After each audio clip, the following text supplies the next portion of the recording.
नमस्कार दोस्तों मैं नरेश काजला। दोस्तों, मुझे इस बात की खुशी है कि सब लोग अभी जाग चुके हैं, लेकिन अभी भी बहुत सारे लोग हैं। मतलब अभी तक हम लोग 10,000 के करीब ही हैं जो अभी लड़ाई में हैं। बाकी लोग सारे तमाशा देख रहे हैं।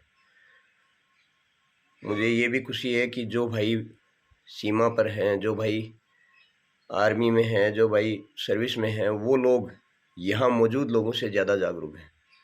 यहाँ 100-200 लोग हैं जो आप लोगों के लिए लड़ाई लड़ रहे हैं, प्रॉपर धरने में आए हो रहे, सारी सुविधाएं जुटा रहे हैं, व्यवस्था कर रहे हैं। अब हर कोई जाग चुका है और शायद अगर मैं नहीं भी लड़ता हूँ तो सब लोग अपनी लड़ाई लड़ सकते हैं। और मैं ये बातें इसलिए बता रहा हूँ कि मुझे ये इस बात की खुशी है कि हर व्यक्ति को पता है मुझे क्या करना चाहिए। कुछ लोग हैं जो अपने पर्सनल स्वार्थवश कुछ अनर्गल बातें छोड़ते हैं, कुछ उल्टे पॉइंट्स देते हैं। मैंने ये भी बताया था कि अब चुनौतियां, असली चुनौतियां अब शुरू होंगी जब कोई व्यक्ति जिससे हम लड़ाई लड़ रहे हो वो हमारे सामने नहीं होता है, तो हम लड़ाई में समझ नहीं पाते कैसे जीतेंगे। बट अगर कोई व्यक्ति हमारे सामने होता है और उससे हम लड़ाई लड़ते हैं तो हम सारे प्रयास कर सकते हैं। तो आप सभी लोगों से मेरा निवेदन है कि अपने पर्सनल स्वार्थ को छोड़ के सभी जो भाई पीड़ित है सबके लिए सोचना शुरू करो। किसी व्यक्ति की पर्सनल हम उसको दबा नहीं सकते, हम उसको रिक्वेस्ट कर सकते हैं, प्रार्थना कर सकते हैं।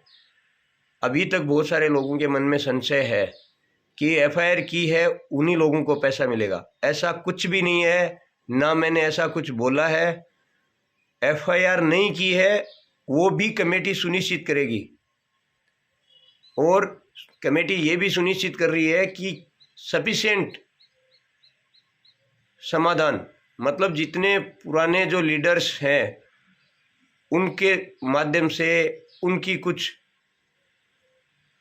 जमानतें हम एकत्रित कर रहे हैं कि जिससे लोगों को ये भरोसा दिला सकें कि साहब जो एफआईआर उठा रहा है उस व्यक्ति को हम नुकसान नहीं होने देंगे, उसके हाथ नहीं कटने देंगे, ये सारी चीज़ें। तो आप लोगों से मेरा यही निवेदन है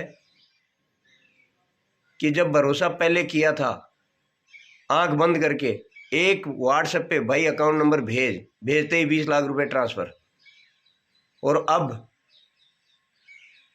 पहले श्योरिटी गारंटी ये सारी चीज़ें। उसके लिए मैंने आपको कल भी बताया था, आज भी बता रहा हूँ कि हमारे पास इतने लोग हैं अभी भी जिन्होंने एफआईआर नहीं करी है और वो सभी तैयार हैं। पहली बात, गड़बड़ नहीं होगी क्योंकि कोई ऑप्शन नहीं है।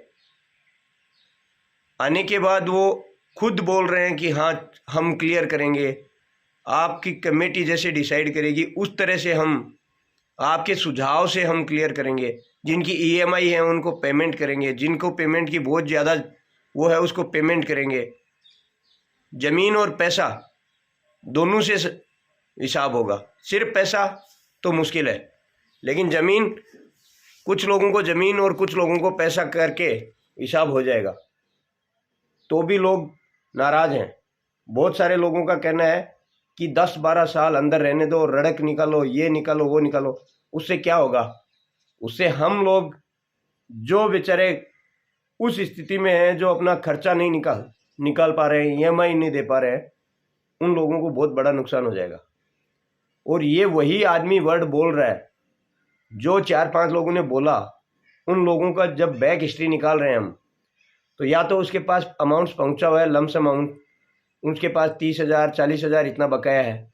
18 लाख लगाया 20 लाख आ गया, 18 लाख लगाया 17 लाख आ गया, 1 लाख बचा है। तो उसको परवाह नहीं कर रहा है वो, क्योंकि जिसने 18 लाख लगाया है वो व्यक्ति 50,000 लाख रुपए की परवाह नहीं करेगा। लेकिन जिसने 50,000 लगाया है, जिसके पास 30,000 ही थे, 20,000 इधर उधर से लेके लगा दिए, जिसने 2 लाख लगाया है, उसको ज़रूरत है ये बात हम भी समझ रहे हैं और ये बात सामने वाले ने भी बोल के कही है, लेकिन भरोसे के अलावा अगर आप लोग अभी भी भरोसा नहीं करोगे तो मुझे कोई खास फर्क नहीं पड़ेगा, क्योंकि मेरे पैसे तो मैंने पहले ही दिन सोच लिया था गुम हो गए, चले गए। उम्मीद भी नहीं थी। जब इतने लोगों ने एक साथ लड़ाई लड़ी तो उम्मीद लगी है कि हाँ आ जाएंगे। अभी भी ऑप्शंस बहुत सारे लोग हैं, पढ़े लिखे हैं, जो ऑप्शंस दे रहे हैं। मैं भी मानता हूँ कि कोर्ट में बहुत सारे प्रावधान हैं लड़ाई लड़ने के लिए, लेकिन वो लंबा समय लगने वाले हैं। और बहुत सारे लोग ऐसे हैं जो कम समय में ही अपना निदान चाहते हैं। और बहुत सारे लोगों का ये है कि हमने तो कैश दिया था, उसके लिए भी यही है कि आपकी आईडीज बनी, आपके अकाउंट में पैसे आए हैं, तो घबराने की ज़रूरत नहीं है। और कुछ लोग जो एक दूसरे पे झूठी एफआईआर, मतलब कि आपने तो मुझे दुबई के लिए पैसे लिए थे। कोई बहुत ही भरोसे वाला व्यक्ति जिससे मैंने अपने अकाउंट में पैसा अगर डाल लिया, अब वो भरोसा व्यक्ति का टूट चुका है और उसने कंपनी का कहीं एफआईआर में नाम ही नहीं लिखा है। उसने सीधा टारगेट उसी व्यक्ति को किया है और ये कह के कि ये तो मेरे को फॉरेन भेज रहा था, इसलिए पैसे लिए थे और अब भेज नहीं रहा है।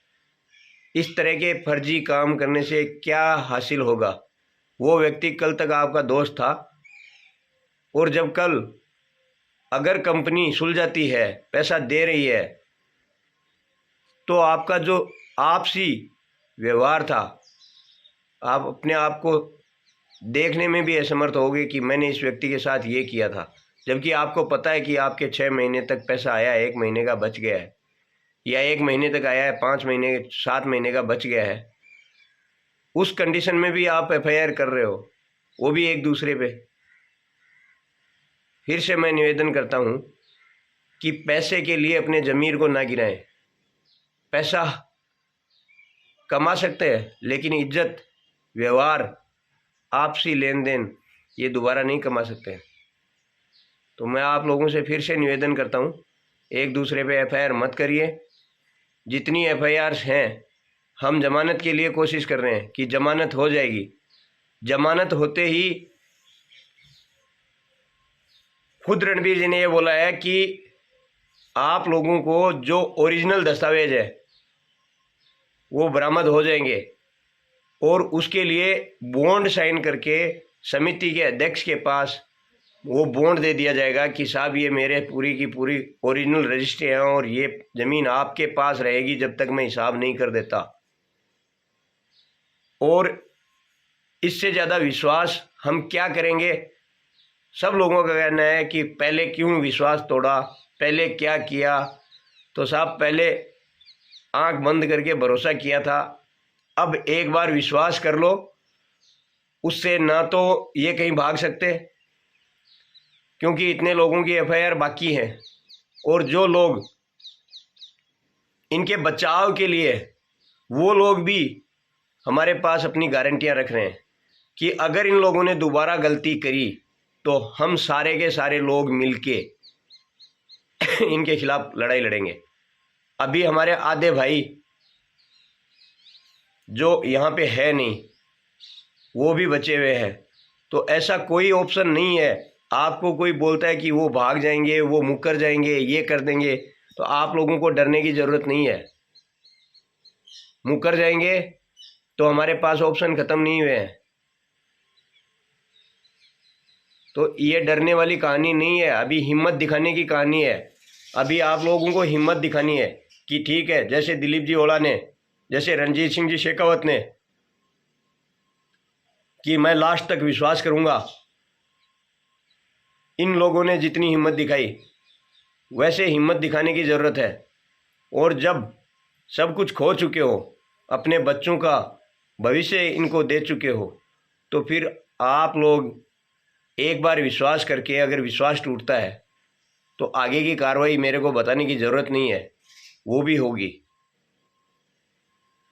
लेकिन जब आदमी ये बोल रहा है कि मैं आपके बीच में हूँ, कहीं भाग नहीं सकता, कुछ कर नहीं सकता, आप लोग मुझे बीच में ले लो, मैं जिस दिन बाहर निकलूँगा सबसे पहले आप बॉन्ड बनवा के रखो, रजिस्ट्रियाँ रख के बॉन्ड बनवा के रखो, साइन करके साहब को हैंड ओवर करके उसके बाद ही मैं निकलूँगा।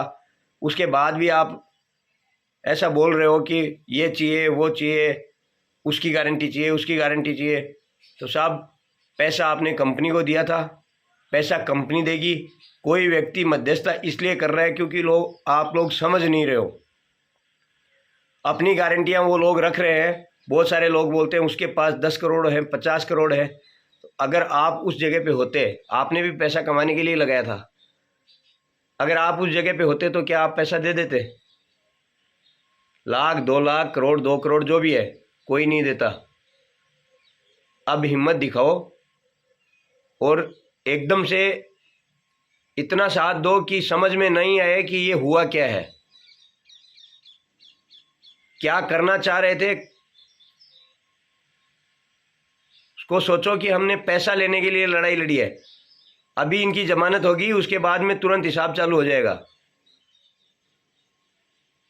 तो इसलिए मैं एक बार फिर से निवेदन कर रहा हूं कि जिन जिन की FIR हुई है सबको पता है कि मेरा नाम किस FIR में है, मैंने कहाँ परिवाद दिया है, तो वो तैयार रहे।